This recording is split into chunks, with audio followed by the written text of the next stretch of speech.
Oh my god. You would assume that in 2023, if the Zone of Interest, a United Kingdom production, won the Cannes Grand Prix award and went on to win the Oscar in the category of Best International Feature Film, that if an Indian movie in 2024 goes on to win the same award at the Cannes Film Festival, that it would be the obvious choice for the Oscar submission, right?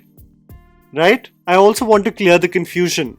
It was actually submitted to the Film Federation of India to be considered for the Oscar campaign. It was eligible as an Indian production despite its French production roots, having been shortlisted among 29 films that included the likes of Animal, Kalki, and the masterpiece Chota Bheem.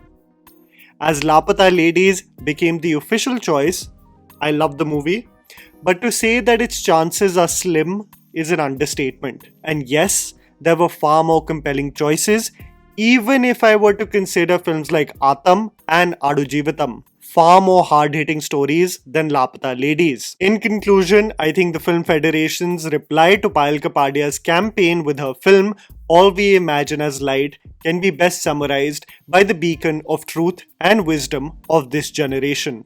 सपने देखना अच्छी बात है.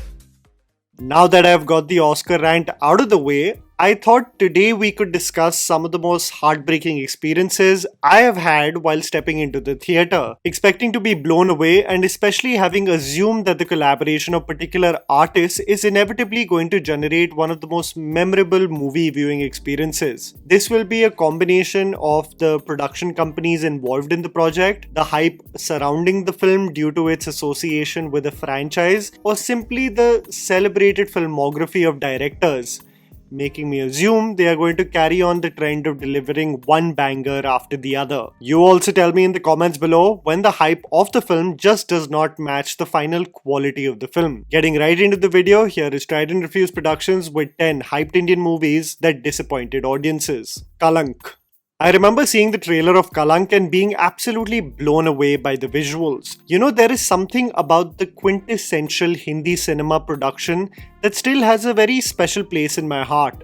A format and scale that seems to be only preserved by Sanjay Leela Bansali. An old world charm in the storytelling, not shying away from a grand scale, and a beautiful integration of music and dance dispersed in the screenplay. Owing to the history of the story, having been very close to Yash Johar and Karan Johar always wanting to make it a reality on the big screen, there was a lot riding on this film. The cast boasted of great talent, and you assumed that it will hit all the right boxes for an engrossing commercial Hindi film. But that was far from the truth. The consistent critique I have heard about the film as years have passed by was that the storytelling was just boring. The opulence took over, but the romantic conflict and drama barely engrossed anyone. You know the film is doomed when the actor getting the most praise was not even in the main ensemble cast. A tone-deaf approach regarding the Indian independence movement in the backdrop and just stale storytelling led to audiences being hugely disappointed on what this massive production had to offer and what it could have been. Shamera. I had a lot of faith in Karan Malhotra to deliver after Agnipath and Brothers. What kept me rooting for this film was the confidence of the director, who kept on talking about having seen the final edit of the film and loving it even more after multiple rewatches. While I might be naive in believing the director who is promoting his own movie, Shamera was not at all what I had envisioned. Imagine making a movie called Shamera and the film is barely about him. Shamera, his legend, sacrifice, courage and brute strength was abandoned for the comedic zany touch of Bali. The film eventually transformed into a knockoff version of Agnipath, hilariously having Sanjay Dutt again as the antagonist, a son who avenges a wronged father, but the storytelling did not even have a morsel of the same magic as Agnipath. What we got was a motley crew of Robin Hoods we barely connected with, and unintentionally funny crow symbolism that left audiences bored to death. I remember Ranbir Kapoor once saying that he did Besharam because it was the only film he signed which was by design the cookie cutter commercial movie. This also seemed to fit the category of the mass template that he just signed to tick a box.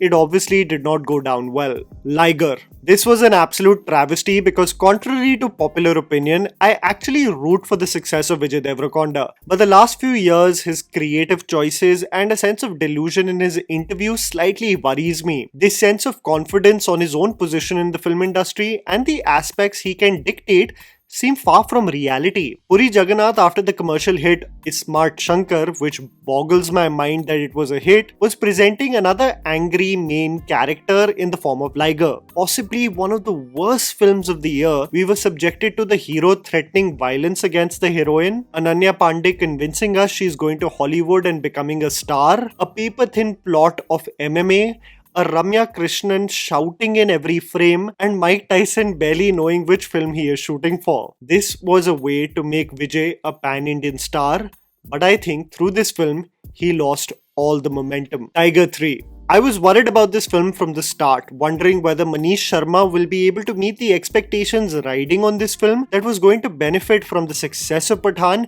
and especially Tiger's cameo in it, which was a huge hit with audiences. Tiger 3 and its overall impact can be best described as lukewarm. From the way it presented mass entries of our main hero, the geopolitical commentary it created was mature, but it lacked the punch of an intimidating villain. Imran Hashmi paled in comparison to the impression John created as Jim in Pathaan. While there were glimpses of quality, especially regarding Katrina's action prowess and the natural chemistry between the two leads, I could not believe the terrible nature in which Pathaan's cameo was integrated in the screenplay. Most importantly, if you make the climax of an Indian movie on how raw agents are saving the democracy in Pakistan, how the hell is the Indian audience going to be invested till the very end? Hey, at least we got to see Kabir in the post-credit scene. Gold. The expectations of an Alphonse Putran film after Premam were through the roof. Imagine having created a film in 2015 that is still discussed in pop culture and film discourse as one of the most impactful tales of self-discovery and love. 7 years had passed and one was finally seeing the director with the project Gold, starring Prithvi Raj and Nayanthara. The film disappointed audiences to no degree. This is primarily because of its overstuffed screenplay that had too many comedic characters with gags that seemed to be irrelevant to the main plot, and it did not generate even organic laughs from the audience. While the idea of a simple premise was interesting, Prithvi Raj could barely create an impression as Joshi, and it still boggles my mind on what Nayanthara was doing in this film. Some interesting ideas, but a mixed and disappointing final product that made the anticipation after all these years rather anticlimactic. I hope Alphonse is fine because he did not take the criticism well at all. Adipurush. I remember when the first poster of Adipurush had dropped at 7:11 am. And the audience was extremely hyped to see what Om Raut was capable of post Tanaji. If anything, one was certain that the director would ensure a theatrical spectacle.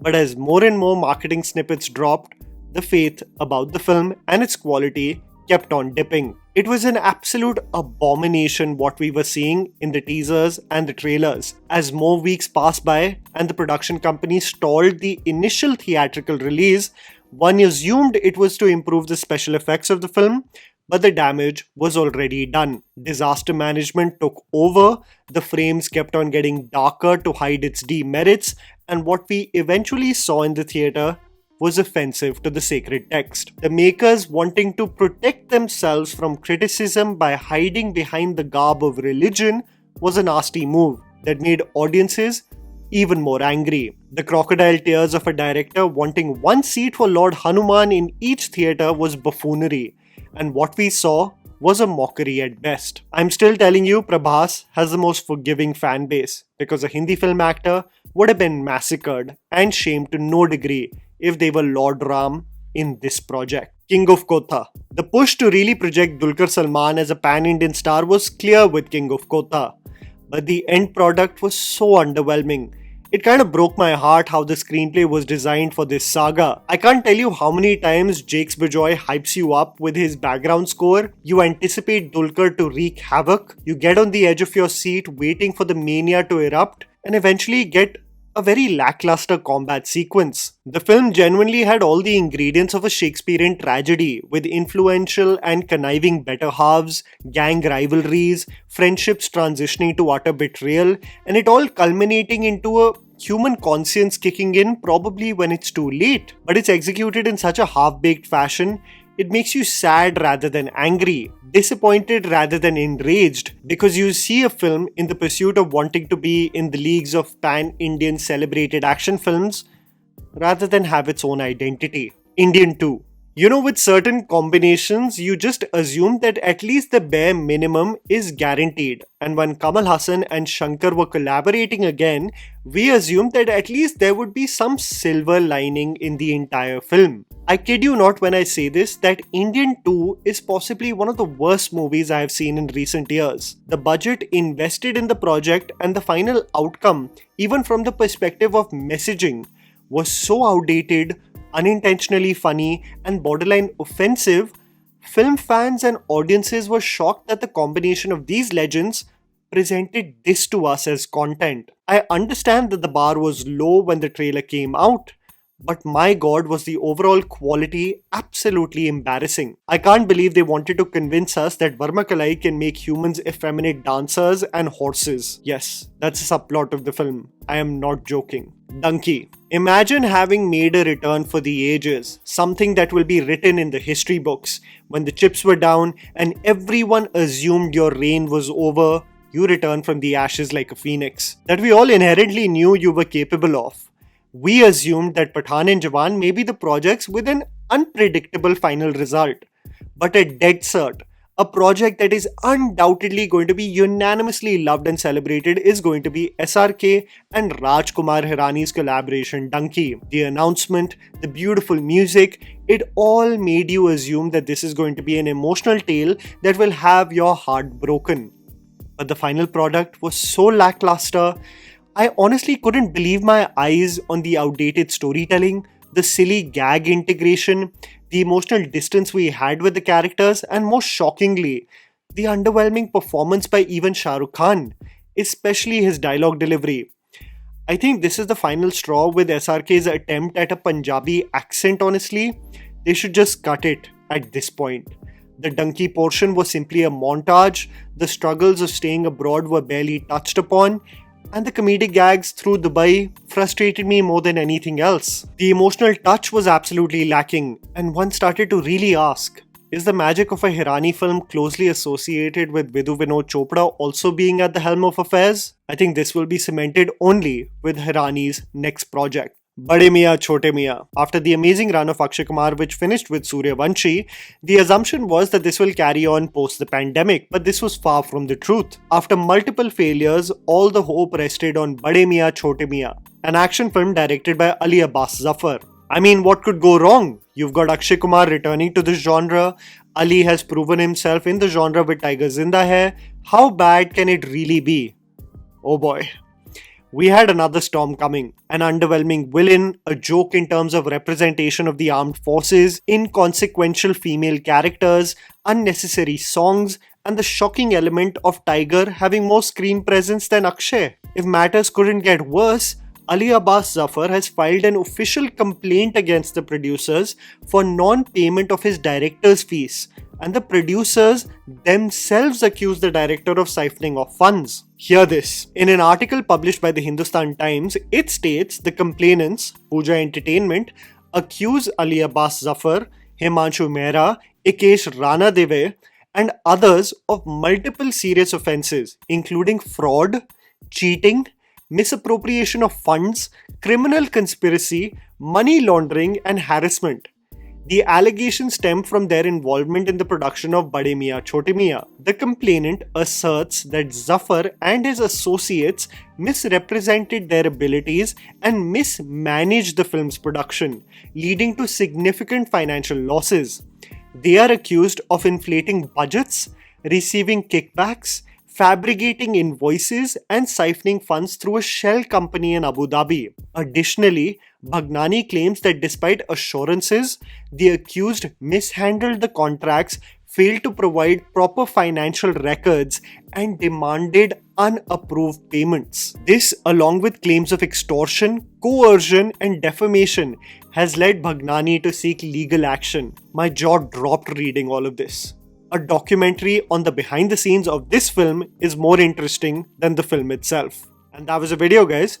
Write down in the comments below which films according to you just did not meet the hype that they had generated. Please don't forget to follow me on Instagram, the handle is right in front of you. Follow me at JammyPants4. Also, please support us by smashing the like button and subscribing to our channel for weekly content ahead.